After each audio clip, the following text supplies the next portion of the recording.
तीसरा सवाल, अच्छा ये बताओ कि इस ज़मीन व आसमान का हकीकी हाकिम कौन है? इस ज़मीन व आसमान का और ख़ास तौर पे मैदान महशर के अंदर असल हुकूमत सल्तनत किसकी होगी? अल्लाह तबारक व तआला पूछ रहे हैं सूरह मोमिन आयत नंबर 84, क़ुल लिमनिल अर्दु व मन फ़ीहा इन कुंतुम तालमून। बताओ तुम किसके लिए हो, तुम्हें किसने पैदा किया, ये ज़मीन व आसमान किसने पैदा किया, वमा फ़ीहा और इसके दरमियान जो कुछ भी है, जितनी भी मखलूक़ात हैं, जितनी भी नेमतें हैं, जितने भी रब के एहसान हैं, वो सारे के सारे बताओ किसने पैदा किए हैं? सयक़ूलूना लिल्लाह क़ुल अफ़ला तज़क्करून। तो सारे बजट आवाज़ कहते हैं कि इन सारी चीज़ों का, ज़मीन व आसमान का, हमारा और सारी मखलूक़ात का पैदा करने वाला, इन सब को खुराक देने वाला, इन सब की ज़िंदगी और मौत का मालिक सिर्फ कौन है? अल्लाह है।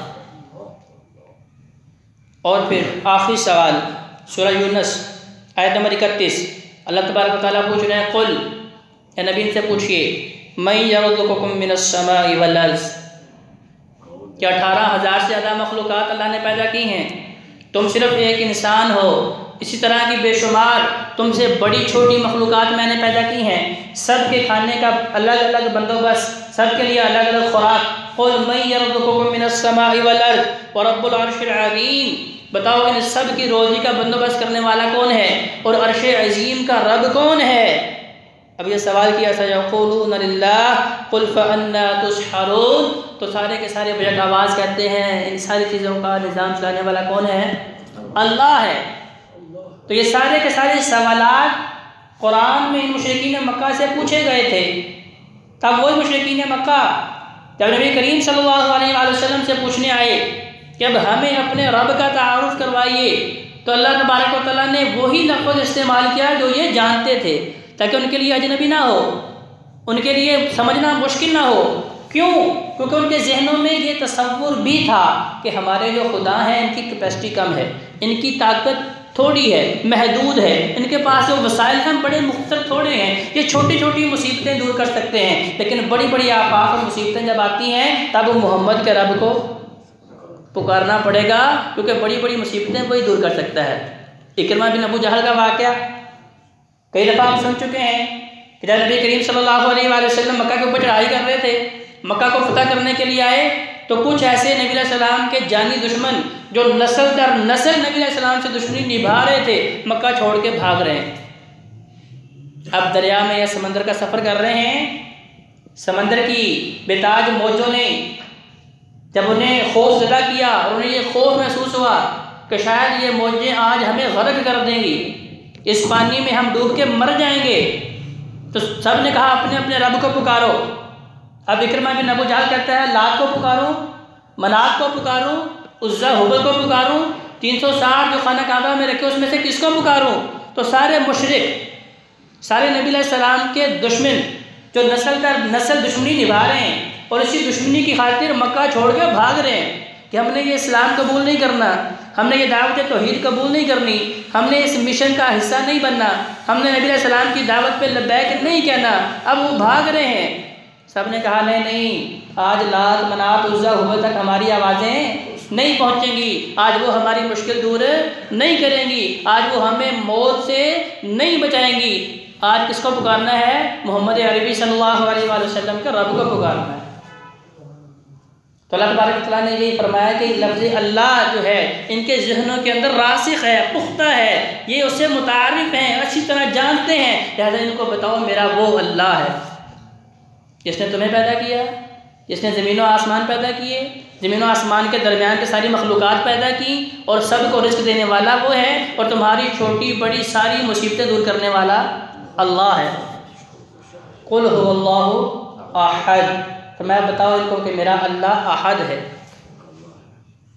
लफ्ज़ वाहिद वो भी एक के लिए आता है, लफ्ज़ अहद यह भी एक के लिए आता है, लेकिन वाहिद लफ्ज़ ऐसा है जिसके लिए लफ्ज़ सानी भी आता है। उसके लिए दो अगर आपने बोलना हो अरबी में तो लफ्ज़ सानी आता है। अहद दुनिया का वाहिद ऐसा लफ्ज़ है जिसके लिए दो का लफ्ज़ इस्तेमाल ही नहीं होता। अल्लाह तबारक व तआला जो अल्फाज इस्तेमाल करते हैं उनके अंदर भी हमारे लिए बड़ी नसीहत होती है। क्या हम पढ़ते हैं ला इलाहा इल्लल्लाह, तो इसका मानी हम समझते नहीं, मुशरिकीन मक्का ने इस कलमे का करार क्यों नहीं किया? क्योंकि उन्हें पता था कि ये 360 की नफी करनी पड़ेगी। ये जो हमने बारिश का खुदा बनाया है, ये जो हमने बेटों वाला खुदा बनाया है, ये जो हमने मुश्किलों से निजात देने वाला इलाह बनाया है, ये जो हमें जंगों में फतह देने वाला इलाह बनाया है, इन सब की नफी करनी पड़ेगी। ला इलाहा इल्लल्लाह का मतलब ये है कि वो अकेला है जिसे हमने अपना खालिक मानना है, वो अकेला है जिसे हमने अपना मालिक मानना है, वो अकेला है जिसे हमने अपना मुश्किल कुशा मानना है, वो अकेला है जिसे हमने अपना हाजत रवा मानना है। हमारी ज़िंदगी और मौत का मालिक वो अकेला है, वही शिफा देने वाला है, वही मुसीबतें टालने वाला है, वही आसानियाँ पैदा करने वाला है। तो ला इलाहा इल्लल्लाह का मतलब ये है। तो अल्लाह तबारक व तआला सूरह इखलास के अंदर भी उसी मज़मून को बड़े अहसन अंदाज से बयान कर दिया कि कुल हुवल्लाहु अहद, लफ्ज़ वाहिद इस्तेमाल नहीं किया, अहद इस्तेमाल करके सारे शुबह व शुबहात ख़त्म कर दिए कि अल्लाह अहद है। और इसके अंदर मुफस्सिरीन ने जो तशरीह की है, उन्होंने कहा है कि इसका मतलब ये है कि अल्लाह ताला अपनी ज़ात में भी अकेला है, अपनी सिफ़ात में भी अकेला है। कायनात के अंदर कोई ऐसी हस्ती मौजूद नहीं जो सिफ़ात के एतबार से भी मेरे रब के बराबर हो। अहद का मतलब ये है कुल हुवल्लाहु अहद।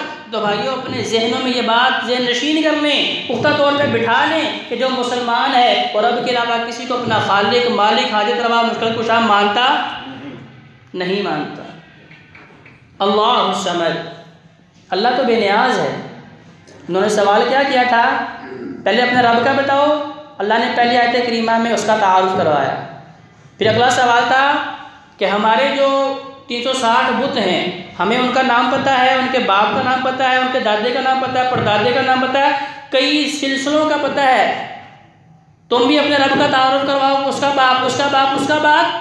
तो अल्लाह ने क्या फरमाया? अल्लाहु समद, अल्लाह ये सारे रिश्तों से बेनियाज है, अल्लाह ने सब रिश्तों से पाक है, अल्लाह ने सब रिश्तों से मुबर्रा है। कायनात के अंदर कोई ऐसी ज़ात मौजूद ही नहीं है कि जो अल्लाह तबारक व तआला की बराबरी कर सके, अल्लाह के मिसल हो सके।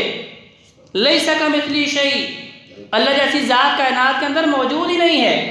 फिर अगली आयत में लम यलिद वलम यूलद, क्योंकि मुशरिकीन मक्का ये भी कहते थे कि ये जो वही लेके आने वाले फरिश्ते हैं ये अल्लाह की बेटियाँ हैं, अल्लाह की बेटियाँ हैं। तजवीकार लाइल्मी ना समझी में हमारे माशरे में भी बहुत से ऐसे छोटे छोटे जुमले गर्दिश करते हैं जो हमारे ईमान का बेड़ा गर्क कर देते हैं। ये जो लफ्ज़ नूर मिन नूरिल्लाह है कि अल्लाह के नूर से नूर, कुरान में अल्लाह फरमा रहे हैं लैसा कमिस्लिही शै, अल्लाह जैसा तो कोई है नहीं। कुल हुवल्लाहु अहद, वो अहद है। लम यलिद वलम यूलद, उसकी औलाद कोई नहीं, उसका माँ बाप कोई नहीं। तो लिहाजा जो लफ्ज़ ये बोला जा रहा है कि अल्लाह के नूर से नूर है, तो भाई ये बात बहुत दूर चली जाती है, ये तौहीद के मुनाफी है। इसी तरह मुशरिकीन मक्का ने ये कहा कि फरिश्ते अल्लाह की बेटियां हैं, या कुछ लोग ये भी कहते हैं कि वो भी अल्लाह के नूर से नूर हैं। फरिश्ते नूरानी मखलूक ज़रूर हैं, लेकिन वो अल्लाह के नूर से नूर नहीं हैं। लम यलिद वलम यूलद, अल्लाह ने फरमाया कि मुशरिकीन मक्का, पहली तो बात यह है ताज्जुब की कि इन्हें अपने लिए बेटे पसंद हैं और मेरे लिए कहते हैं कि बेटियां हैं। अल्लाह तबारक व तआला इनकी सोच पे हंसते भी हैं कि ये मुशरिकीन मक्का जब इन्हें औलाद से अल्लाह नवाजता है उस वक़्त दुआएं कर रहे हैं कि अल्लाह हमें बेटे दे, और जब बेटे पैदा होते हैं बड़े फ़ख्र से लोगों को बताते हैं कि मेरे इतने बेटे हैं। अपने लिए बेटे पसंद करते हैं और मेरे खालिक व मालिक के लिए बेटियां बनाई हैं। अल्लाह फरमाता है ये सारा का सारा झूठ है। इबादुर रहमान वो भी मेरे बंदे हैं, वो मेरी मखलूक हैं, मैंने उनको पैदा किया है। लिहाजा लम यलिद वलम यूलद, ना तो मेरी औलाद है और ना ही मेरे कोई माँ बाप हैं। वलम यकुल लहू कुफुवन अहद, और फरमाया कायनात के अंदर कोई ऐसी ज़ात मौजूद नहीं है जो अल्लाह तबारक व तआला की बराबरी कर सके। देखिए दुनिया के अंदर कुछ लोगों ने रब होने का दावा किया। कब किया? जब मेरे अल्लाह ने उनको इख्तियारात दिए। देखिए इख्तियारात मेरे रब ने दिए, उनको ताकत मेरे रब ने दी, उनको सल्तनत मेरे रब ने दी। अब इतने इख्तियारात होने के बाद तो कब्र गुरूर में इस बात के ऊपर आमादा कर दिया कि तुम रब होने का दावा कर दो। अब दावा कर दिया कि मैं तुम्हारा सबसे बड़ा रब हूँ, रब्बुकुमुल आला, मैं तुम्हारा सबसे बड़ा रब हूँ, तुम्हारा सबसे बड़ा खुदा हूँ। हज़रत इब्राहीम अलैहिस्सलाम के सामने बात हो रही है। नमरूद की। कहा भी तुम कैसे रब हो सकते हो? मेरा रब तो वो है जो हय्युल क़य्यूम है, हमेशा से है, हमेशा रहने वाला है, जिसे ऊँग तक नहीं आती, जिसे नींद तक नहीं आती, जो ज़िंदगी और मौत का मालिक है। कहता मैं भी मालिक हूँ। कहा तुम कैसे मालिक है? कहा दो कैदियों को बुलाओ। दो कैदी बुलाए। कहा ये कैदी है जिसे कल सजाए मौत दी जानी है, तो लिहाजा इसकी ज़िंदगी मौत मेरे इख्तियार में है, जाओ इसे आज़ाद कर दो। ये दूसरा कैदी है जिसने कल रिहा होना था, लेकिन इसकी ज़िंदगी मौत मेरे हाथ में है, मैं इसका फरमान जारी करता हूँ कि इसे आज सजाए मौत दे दो। तो देखो मैंने एक को ज़िंदगी दे दी, एक को मौत दे दी, तो ज़िंदगी और मौत का मालिक मैं हूँ। इब्राहीम अलैहिस्सलाम मुस्कुराए, फरमाया क्योंकि मुशरिक की मत मारी होती, मैं उसे तो पता ही नहीं कि तुम्हारी जान भी मेरे अल्लाह के इख्तियार में है। वो जब चाहे तुम्हें मच्छर के ज़रिए ज़लीलो ख़वार कर दे, तुम्हें रुसवा कर दे। अल्लाह तबारक व तआला ने जब भी अज़ाब नाज़िल किए हैं अपनी छोटी छोटी मखलूक के ज़रिए, कभी अबाबिलों के ज़रिए हाथियों के बड़े बड़े लश्करों को तबाह बर्बाद कर दिया, कभी दुनिया के सबसे बड़े हुक्मरान को मच्छर के ज़रिए जूते पड़वा दिए। हज़रत इब्राहीम अलैहिस्सलाम ने फरमाया नहीं तुम्हें बात समझ नहीं आई, तुम्हें पैदा करने वाला, मुझे पैदा करने वाला, हमारी ज़िंदगी और मौत का मालिक असल में वो है। अच्छा अगर तू अपने आप को रब मानता है, मेरा रब सूरज को मशरिक से निकालता है तो मगरिब से निकाल के दिखा, फिर मान जाऊँगा कि तू रब्बुकुमुल आला, तो वाकई दुनिया का सबसे बड़ा रब है। अब वही तल्लज़ी कफ़र, तो सारे के सारे काफिर उस वक्त तो हैरान हो गए कि ये काम तो हम कर नहीं सकते। तो दुनिया के सारे ये हुक्मरान, दुनिया की सारी हुकूमतें, दुनिया की सारी बादशाहतें, इनको नवाजने वाला मेरा रब है, इनको इख्तियारात देने वाला मेरा रब है। इनको जितना भी मालूम मता अता फरमाया, जितने इख्तियारात दिए, जितने तसर्रुफ़ात दिए, वो सारे रब ने दिए हैं। लेकिन इतने मिलने के बावजूद भी ये रब नहीं हो सकते, रब के बराबर भी नहीं हो सकते। कुफुवन अहद, फरमाया अल्लाह का हमसे कोई हो सकता नहीं हो सकता।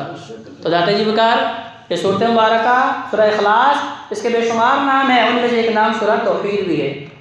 तो लिहाजा अल्लाह तबारक व तआला ने इसे लोगों की इस्लाह के लिए नाज़िल फरमाया कि अगर कोई आपसे पूछता है कि तुम्हारा अल्लाह कौन है, तुम्हारा रब कौन है, तो इस सूरत को सही मानों में अपने सामने रखो, मेरे रब का तारुफ सामने आ जाएगा कि मेरा अल्लाह कौन है, उसकी सिफात कैसी हैं और वो क्या क्या करने वाला है। और सिर्फ इस दुनिया में नहीं, मरने के बाद का भी रब वही है।